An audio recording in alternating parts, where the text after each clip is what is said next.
Hello and welcome to the class. So before I start today's lecture, I want to wish you all a very happy new year. तो आप सबका जो नया calendar year शुरुआत हुआ है वो सब अच्छा व्यतीत हो और पीछे जो 2020 रहा जिसने इंजरी हमें सबको डायरेक्टली इनडायरेक्टली बहुत ज्यादा दी है वो सब इंजरीज को ये साल हमारा रिकवर कर दे। इसी प्रार्थना के साथ हम आज से जो है मुस्लिम लॉ स्टार्ट कर रहे हैं। अब एक बात और आपको समझानी है before I start Muslim law कि जब हम मुस्लिम लोग पढ़ेंगे तो मेरा कोई इरादा नहीं है किसी रिलीजन किसी भी सेक्ट किसी भी सेक्शन के बारे में कुछ भी कमेंट करने का। जो बुक्स में लिखा है जो हम पढ़े हैं जो हम समझते हैं हम वही कहेंगे और वही बताएंगे, कुछ भी गलत नहीं बोलेंगे। फिर भी अगर कभी कहीं कुछ गलती हो जाती है तो इंसान समझ करके माफ कर दीजिएगा और सुनिएगा लेक्चर की तरह ही इसको। बाकी अपनी तरफ से पूरी कोशिश रहेगी कुछ भी गलत नहीं रहे, किसी की सेंटिमेंट्स किसी की भावनाओं को ठेस ना पहुंचे। तो शुरुआत करते हैं मुस्लिम लॉ की। सबसे पहले आज पढ़ेंगे सोर्सेज ऑफ मुस्लिम लॉ। देखिए मुस्लिम लॉ कौन फॉलो करता है? जो मुसलमान होते हैं, जो मोहम्मडन्स होते हैं। अब मुसलमान कौन से लोगों को फॉलो करते हैं, कौन से रिलीजन को फॉलो करते हैं? इस्लाम।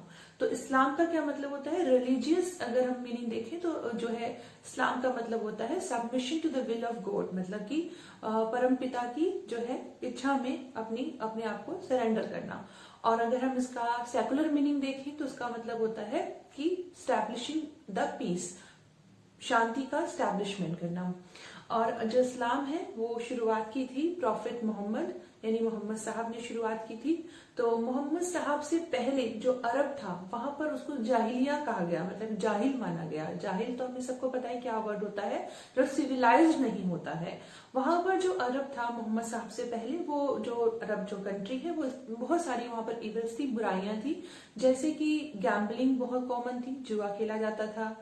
महिलाओं की स्थिति बहुत खराब थी, child infant basically female infanticide वहां कॉमन था।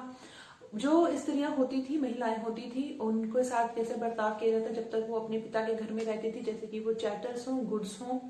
और जब हस्बैंड के पास जाती थी, हस्बैंड मतलब शादी हो जाती थी, उसके बाद उनके साथ ऐसा बिहेव होता था कि हस्बैंड उनका लॉर्ड है, स्वामी है, मास्टर है, जैसे चाहे वैसे ट्रीट करे। तो बहुत बुरी कंडीशन थी जो महिलाएं थी उनकी। और इसके अलावा वहां पर जो है इंटरेस्ट, ब्याज जो है बहुत ज्यादा लिया जाता था कर्ज के ऊपर। तो ऐसे बहुत सारी बुराइयां वहां थी अरब में बिफोर इस्लाम। तो इस्लाम की जब शुरुआत करी मोहम्मद साहब ने की, प्रॉफिट मोहम्मद, तो उन्होंने इनका जब जन्म हुआ था तो जन्म से पहले ही इनके पिता का इंतकाल हो चुका था, मतलब ये पोस्टमस चाइल्ड थे। और अब यहाँ थे वाला वर्ड मैं नहीं यूज कर सकती क्योंकि मुझे लगता है कि जो भी प्रॉफिट्स होते हैं, जो भी सेंट्स होते हैं, वो मतलब होते हैं, वो हमेशा रहते हैं, कहीं जाते नहीं है। तो अब मैं इसमें भी कुछ वो नहीं रिलीजन वैल्यूज नहीं अलग निकाल रही हूँ, बट हाँ ऐसा मेरा मानना है। तो वो कोई भी धर्म हो, किसी के भी सेंट्स हो चाहे प्रॉफिट्स हो, तो वो सब हम मानेंगे कि वो हैं। तो थे वर्ड नहीं यूज करें। तो प्रॉफिट मोहम्मद साहब जो उन्होंने जो उनका जो जन्म हुआ था वो उनके फादर के इंतकाल के बाद हुआ था। उनकी माताजी ने उनका पालन पोषण किया।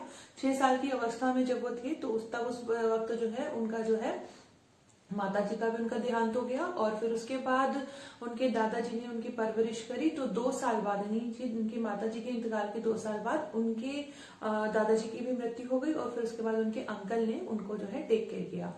जब वो 25 साल के थे तो उस वक्त उन्होंने 25 साल से ही अपने आप को अलग रखना शुरू कर दिया था। हीरा नाम की एक गुफा थी, वहां पर जाकर के वो मेडिटेशन प्रेयर करने लगे। मेडिटेशन वर्ड जो है वो ध्यान है, वो हर एक धर्म में अलग अलग हो सकता है। तो बेसिकली हर एक धर्म में मेडिटेशन का मतलब ये है कि जो गॉड है, हमारे ईश्वर है, अल्लाह है, उनके साथ हमने जो है एक रूप होना है। वो अलग अलग तरीके हो सकते हैं, अलग अलग वर्ड्स हम इस्तेमाल कर सकते हैं, बट जो हम कहेंगे जो अल्टीमेट हमारा जो उसमें जो है ऑब्जेक्टिव है वो यही है, अपने आप को ईश्वर के साथ जो है, भगवान के साथ, गॉड के साथ, अल्लाह के साथ एक रूप कर देना। तो इसलिए मेडिटेशन वर्ड यूज कर रहे हैं। तो वो ध्यान करते थे हीरा गुफा में जाकर के। तो जहां पर उन्हें जब वो 40वें साल में थे वहां तक वो प्रॉफिट बने थे, क्योंकि 40वें साल में पहले जो संदेश था उन्हें गॉड का मिला था, जो एंजल गब्राइल थे उनके थ्रू जो संदेश रहे, जो मतलब उनके पास गॉड के जो संदेश आए उनको बोला गया वाही। तो पहली वही उन्हें जो है मिली थी 609 में, 609 एडी में, जब वो अपने 40वें साल में प्रवेश कर रहे थे, और जब 23 साल तक लगातार बार बार मतलब थोड़े थोड़े टाइम बाद उन्हें मैसेजेस मिलते रहे, वही मिलती रही। और जब 609 से लेके और फिर उसके बाद में वो 632 तक उन्हें ये वाही संदेश मिलते रहे। और इस तरह से उन्होंने जो है कुरान की हमने यहाँ पर बात की। कुरान जो वर्ड है दैट इज वर्ड, वही जो सारे रूल्स लिखे हुए हैं किसके बारे में, जो भी उन्हें संदेश मिलते थे प्रोफेट मोहम्मद को, मोहम्मद साहब को, वही सारी चीजें कुरान में लिखी हुई हैं। अब हमें समझ में आ गया कि इस्लाम क्या होता है, और जो कुरान होता है वो मैसेजेस हैं प्रोफेट मोहम्मद के द्वारा, जो कि उन्होंने कंपाइल किए थे और उन्हें मिले थे एंजल गब्राइल से, जो गॉड के मैसेजेस थे। और जो कुरान है उसके अंदर ध्यान रखना, ये बहुत एग्जाम्स में पूछ लिया जाता है कि कितनी आयात है। आयात क्या होता है, वर्सेज होती है, मतलब जैसे हमारे यहाँ श्लोक्स होते हैं, हिंदूज में श्लोक्स होते हैं, दोहे होते हैं, ऐसे ही वर्सेज होती है। वर्सेज में आयात जो है वो कितनी है उसका देखो, अब अपनी जिसको पसंद मत लेना, बट ये एक तरीके से हम याद करने का ट्रिक देख रहे हैं कितनी है, 6 2 3 7। इसको ऐसे याद कीजिएगा कि 6 के बाद 7 और 2 3 इकट्ठा, मतलब मैंने इस तरह से याद किया इसलिए मैं बता रही हूँ आपको। 6 2 3 7 इसके अंदर वर्सेस हैं, उसमें जो 80 वर्सेस हैं, 80 आयात है वो पर्सनल लॉ पे बात करती हैं, और 200 जो है वो लीगल मैटर्स पे है। ये सब भी पूछ लिया जाता है एग्जाम्स में, मतलब प्री के जो क्वेश्चन है बन जाते हैं कि कितनी आयात है टोटल, और पर्सनल आयात कितनी है। जैसे एलएलएम एंट्रेंस में मैंने खुद भी ये फेस किया क्वेश्चन, इसलिए बता रही हूँ कि पर्सनल जो लॉ पे आयात है वो कितनी है कुरान में, तो 80 है। तो ये बात ध्यान रख लीजिएगा। और 200 की जब हम बात करें तो वो लीगल मैटर्स पे है। तो ये सारी चीजें इसके अंदर है कुरान में, ठीक है। अब जिस तरह से हर एक धर्म का कुछ ना कुछ एक पवित्र ग्रंथ होता है, इस तरीके से मुस्लिम में भी जो सबसे पवित्र ग्रंथ है, ऑब्वियस हम सबको बचपन से पता है बात, कुरान है। तो कुरान जो वर्ड है वो कोरा वर्ड से, अरेबिक वर्ड कुरान से लिया गया है, जिसका मतलब होता है टू बी रेड, जिसको पढ़ना ही है, जिसको पढ़ा जाना है। अब हमने बात करी सोर्सेज ऑफ मुस्लिम लॉ क्या है, तो देखिए दो सोर्सेज है, प्राइमरी सोर्सेज और सेकेंडरी सोर्सेज। प्राइमरी सोर्सेज को फॉर्मल सोर्सेज भी बोलते हैं, और बेसिकली सभी जब हम बात करते हैं जितने भी मुस्लिम्स होते हैं वो सब के सब बेसिक इनको फॉलो करते हैं। बट बिकॉज हर एक सोसाइटी में मुस्लिम्स रहते हैं, हर एक कंट्री में रहते हैं, तो उसके अकॉर्डिंग थोड़े थोड़े जो उनकी कस्टम्स होते हैं, जुडिशियल डिसीजंस भी, लेजिस्लेशन भी, ये सब तीनों चीजें भी जो है वो इफेक्ट करती हैं। पर बेसिक सोर्सेज यही है। सबसे पहला कुरान एंशियंट, सबसे ज्यादा पुराना है, यही से शुरुआत हुई जो है हमारे इस्लाम की। और इसमें जितनी भी चीजें लिखी हुई हैं उनको हमने बोला वर्सेस बोलते हैं, आयात बोलते हैं। और कुरान वर्ड आपको पता है कहाँ से आया, और इसके अंदर सारे जो है लॉज भी, पर्सनल मैटर्स भी लिखे हुए हैं, और लीगल मैटर्स की भी बात हुई है। तो जो हमने अब बताया, हर एक धर्म, देखिए जो कोई भी धर्म होना, कोई भी किसी भी धर्म की आपकी बात कर लो, वो कभी भी कुछ भी गलत नहीं सिखाता है। सब धर्म कहीं ना कहीं एक जैसे मैसेजेस ही देते हैं कि मैनकाइंड, मानवता के साथ कुछ गलत ना हो, मानवता की रक्षा हो, हर एक इंसान को सबसे पहले मैं ये बनूं, वो बनूं, मैं ये मेरा ऑब्जेक्टिव है जिंदगी में, मुझे ये पैसा कमाना है, सबसे पहला ऑब्जेक्टिव हर एक धर्म यही बोलता है कि इंसान होना चाहिए हमें। इंसानियत की जो धर्म है, उससे बड़ा धर्म कुछ नहीं है, और इंसानियत ही सीख जाए अगर कोई इंसान, इसका मतलब वो अपने धर्म को फॉलो करे। और अगर हम अपने धर्म के लिखे हुए मैसेजेस भी अगर पढ़ लेते हैं ना, और उस पर चलने की कोशिश करते हैं, तभी भी जो आज की डेट में इतना क्राइम, इतनी प्रॉब्लम्स हो रही है, वो कभी भी नहीं हो। जैसे कि एग्जाम्पल के तौर पे हम आज जो पढ़ रहे हैं उसी के बारे में बताते हैं कि जिस तरह से अरब में मोहम्मद साहब से पहले जो चीजें चलती थी, मतलब जो भी वहां पर जो सोसाइटी में जो भी प्रॉब्लम्स थी, इविल्स थी, बैड थिंग्स थी, तो उन इविल्स में को हटा करके उन्होंने कहा कैसे, जैसे गैम्बलिंग को उन्होंने बुरा माना है, वो चीज बताई गई है कुरान में। इसके अलावा टॉक्सिकेशन, नशा किसी भी तरीके का, वो गलत बताया गया है ना। अब देखो ये टॉक्सिकेशन आजकल हमारी यूथ को कितना खराब कर रहा है। और किसी भी आप रिलीजन बुक को उठाकर देख लीजिए, किसी भी रिलीजियस बुक्स को, सब में यही होगा कि ये सब चीजें नहीं करनी चाहिए। तो मैसेजेस जो रहे भगवान की तरफ से, ईश्वर की तरफ से, अल्लाह की तरफ से जो हमारे पास आए, वो मैसेजेस हमेशा ठीक रहे। ठीक रहे मतलब ऐसा कुछ भी नहीं, कहीं भी कुछ नहीं लिखा हुआ कि हम सब गलत रास्ते पे चले जाएं।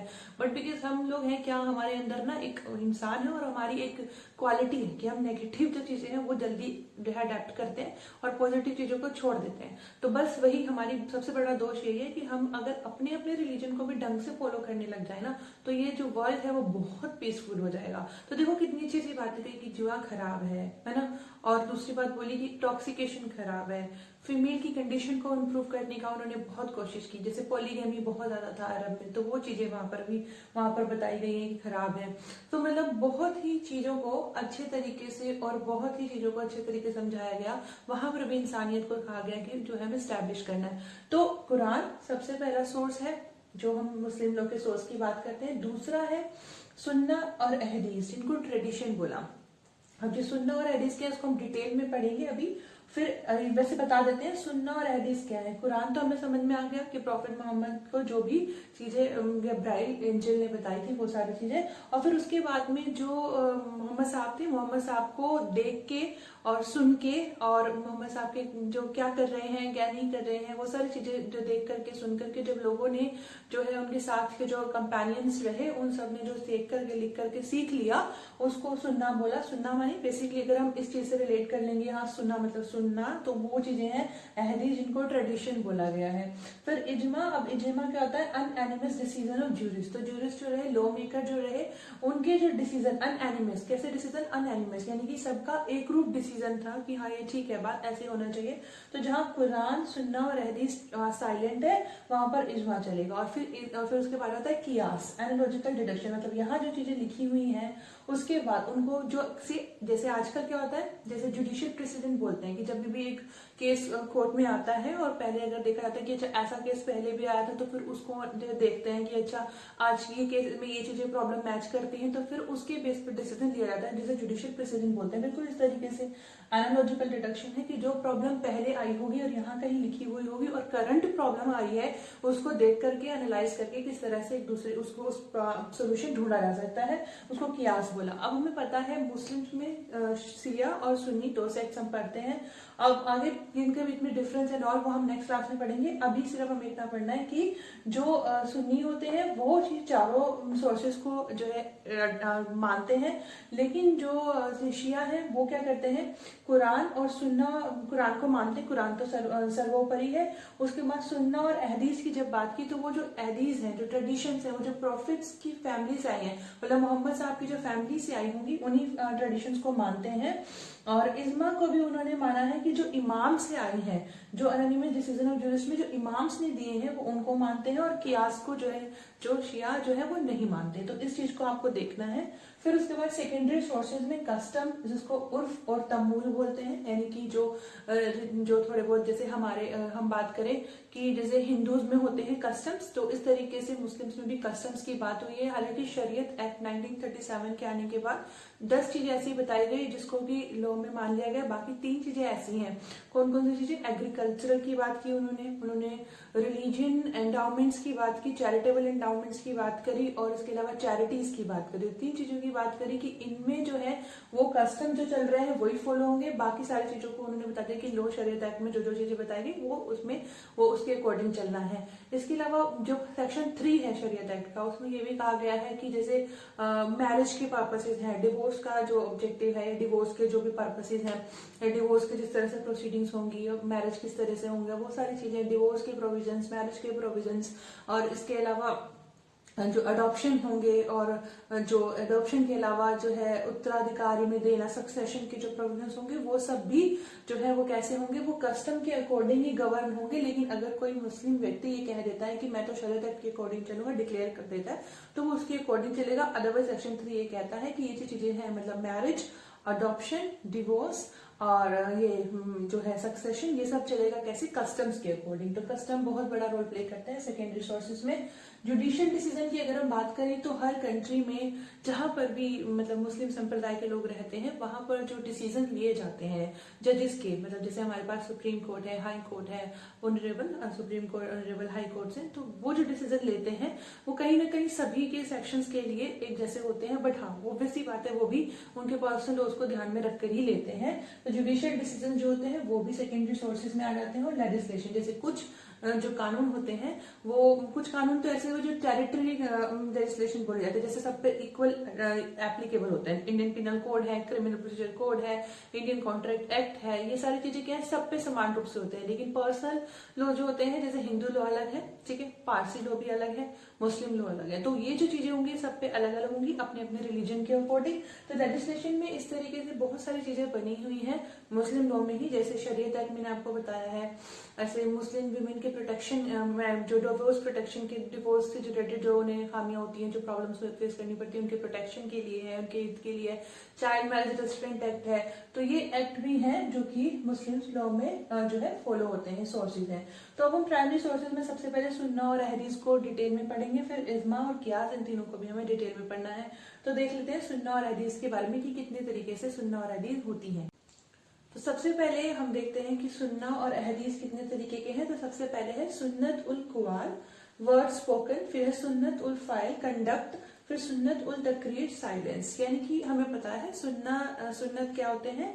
सुन्नत वो होते हैं जो कि सुनी है, मतलब जो कि प्रॉफिट मोहम्मद से आई है बातें, ट्रेडिशंस, उन्हें देखा गया, उन करते हुए उन्होंने जो बताया, जो उन्होंने कहा कि हाँ ऐसे करिए, कुछ चीजों के बारे में, मतलब कुरान से अलग चीजें जो उन्होंने बताई या ऐसे करना चाहिए, ऐसा जो कुरान में नहीं लिखी हुई, बट उनके कहने के, जो प्रॉफिट मोहम्मद साहब थे, उनके कहने से, उनके करने के तरीकों से जो चीजें सीखी गई, उनको सुन्नत बोला गया, उनको सुन्ना और अहदीस बोला गया। तो जो उन्होंने बताया कि आप ऐसा कीजिए, उसको सुन्नतुल क़याल बोला गया। फिर जो उनको करते हुए देखा उनके कंपेनियंस ने, जो उनके साथ के लोग थे, उनके जो फॉलोअर्स थे, जिन उन्होंने देखा मोहम्मद साहब को जो करते हुए, वो उसके अकॉर्डिंग भाई, जो ऑब्वियस सी बात है, जो संत कर रहे हैं, जो महापुरुष कर रहे हैं, वो तो सबको फॉलो करना ही चाहिए। तो उनको करते हुए देखा तो उसको बोला गया सुन्नतुल फाइल। फिर कुछ चीजें ऐसी रही जिनपे उनसे प्रश्न पूछे गए, वो साइलेंट रहे, तो मान लिया गया कि इन्होंने अपनी हाँ कर दी है। हाँ, उन्होंने अगर मतलब जो है इम्प्लाइड कंसेंट उनकी मान ली गई, उनको कहा सुन्नतुल तकरीर। जैसे डोर की बात करी, वो मेहर जिसको कहते हैं, उस चीज पे उन्होंने कुछ नहीं कहा तो उसको मान लिया गया हाँ। तो इस तरीके से सुन्नतुल तकरीर, साइलेंस जो रहे, उसको भी उनका इम्प्लाइड कंसेंट मोहम्मद साहब की मान ली गई। तो सुन्ना और अहदीस ये हो गई हमारे पास तीन तरीके से। फिर उसके बाद आता है नैरेटर्स ऑफ ट्रेडिशन। जो सुन्नत रही, उनके जो नैरेटर्स रहे, भाई उनको से मोहम्मद साहब ने जो बातें कही, उनको आगे किसी ने पहुंचाई होगी। जैसे कि जो भी मतलब हमारे यहाँ हिंदू रिलीजन में जो भी महापुरुष रहे होंगे, तो उनके बाद फिर उनके आगे आगे जो आते रहते हैं, वो हम तक तब पहुंचते हैं, कितनी पीढ़ियों से चलते रहते हैं ना। तो वहां तब हम तो अभी मतलब हमारे दादा परदादा ऐसे से करके कहीं से हमारे पास जो आई होंगी चीजें, वो उनको वो क्या बोलते हैं, नैरेटर्स बोलते हैं। तो जो मोहम्मद साहब के कंपेनियंस रहे, साथी रहे, उन्होंने ट्रेडिशन बताई, पहले बोला गया उनको कंपेनियंस ऑफ प्रॉफिट की ट्रेडिशंस, इनको सबसे ज्यादा माना गया रिलायबल, बिकॉज ऑब्वियस ही बात है ये साथ में ही रहे थे, तो इनको ज्यादा चीजें पता होंगी इन सब चीजों के बारे में। फिर सक्सेसर ऑफ द कंपेनियन, जो साथी रहे मोहम्मद साहब के, उनके जो सक्सेसर रहे, उत्तराधिकारी रहे, उनको भी ज्यादा अच्छे से बातें बताऊंगी। फिर इन सक्सेसर के सक्सेसर, यहाँ पर थोड़ी कम बातें अच्छे से, वही ऑब्वियस ही बात है, जो बातें डायरेक्ट मतलब जो है डायरेक्ट अगर हमें पता चलती है कहीं से, तो उसका इम्पैक्ट अलग होता है। लेकिन फिर किसी के थ्रू बातें पता चलती हैं, तो वो उसका जो है तरीके कहने का तरीका थोड़ा अलग होता चला जाता है, और जो है वो जो बातें होती है वो एग्जैक्ट रूप में नहीं आती। तो यहाँ पर इनको थोड़ा कम रिलायबल माना गया, बाकी इनको जो है सबसे ज्यादा रिलायबल माना गया। फिर ट्रेडिशन की काइंड्स भी हैं। सबसे पहला है हदीस आय मुतावतिर। ये यूनिवर्सली एक्सेप्टेड ट्रेडिशन है, क्योंकि यहाँ पर जो जैसे शुरुआत हुई, जैसे जो ट्रेडिशन जो है शुरुआत हुई, फॉलो करनी शुरू हुई, तो इनका मेजोरिटी ऑफ लोगों ने फॉलो किया और कंटिन्यूसली जो है फॉलो होते रही, मतलब जनरेशन टू जनरेशन फॉलो होती चली गई। इसलिए इन ट्रेडिशंस को यूनिवर्सली एक्सेप्ट किया जाता है। फिर हदीस मशहूर है, यहाँ पर कुछ लोगों ने इस चीज की शुरुआत की थी, लेकिन पहले शुरुआत कुछ लोगों ने की, लेकिन बाद में बहुत लोग उसको majority of the people follow करने लगे, इसलिए ये पॉपुलर कही गई, तो इसलिए इनको भी फॉलो किया जाएगा, ये भी ट्रेडिशन आ गई। फिर हदीस अहद, ये कुछ ही ना तो कॉन्टिन्यूसली फॉलो की गई और ना जो है मेजोरिटी ऑफ पीपल इन्होंने फॉलो किया, तो ये कुछ ही लोगों में फॉलो की गई, इसलिए कम पॉपुलर है, इसको आइसोलेटेड ट्रेडिशन भी बोला जाता है। तो ये तो हो गई सुन्ना और हदीस की बात। फिर आता है इज्मा। अब इज्मा हमको पता है अनोनिमस डिसीजन ऑफ जूरिस्ट होता है, तो उसमें सबसे पहले जो कंपेनियंस रहे मोहम्मद साहब के, उनके जो इज्मा रहे होंगे वो ज्यादा रिलायबल है। फिर जूरिस्ट मतलब टाइम टू टाइम जो आते रहे, जो जज जो आते रहे, जो फैसला सुनाते रहे, उनकी जो बातें होंगी वो सेकंड टाइप की बात करते हैं। ऑफ पीपल, जो लोगों द्वारा बताया गया इज्मा उसको थोड़ा कम रिलायबल माना। अब जहां पर हमने सुन्नत की बात की, सुन्ना की बात करी, और जहां पर हमने बात की थी कुरान की, तो अगर वहां पर कहीं कुछ जो है कोई प्रॉब्लम आती है, कहीं सॉल्व नहीं हो पाती इन दो सोर्सेज के थ्रू, फिर क्या होता है वहां पर इज्मा जो होता है वो प्रॉब्लम सॉल्व करता है। इसीलिए इसको मूवेबल एलिमेंट ऑफ लॉ भी बोलते हैं in context of Muslim law. तो ये हमारे पास सोर्सेज हो गए, प्राइमरी सोर्सेज 4 बताए आपको। सबसे पहला होली कुरान, और फिर उसके बाद में हमने पढ़ा सुन्ना और सुन्नत हदीस, और फिर उसके बाद हमने पढ़ा थर्ड इज्मा, और फिर हमने पढ़ा कियास। ठीक है, तो ये हो गए हमारे प्राइमरी सोर्स। और फिर उसके बाद हमने पढ़ा सेकेंडरी सोर्सेज में क्या क्या आते हैं। आपको बताया कस्टम्स आते हैं, और इसके अलावा जुडिशियल डिसीजंस आते हैं, और लेजिस्लेशन आते हैं। तो ये हमारे पास सोर्सेज हैं of Muslim law. Next class में हम पढ़ेंगे स्कूल्स ऑफ मुस्लिम लॉ। तो आई होप आपको क्लास समझ में आई है। अगर आई हो तो बने रहिएगा नेक्स्ट क्लास के लिए भी। और फिर से कह रहे हैं गलती हो जाती है तो क्षमा कर दीजिएगा, मतलब बड़ा दिल रख करके। तो thank you so much for listening, thanks a lot, keep learning and keep smiling.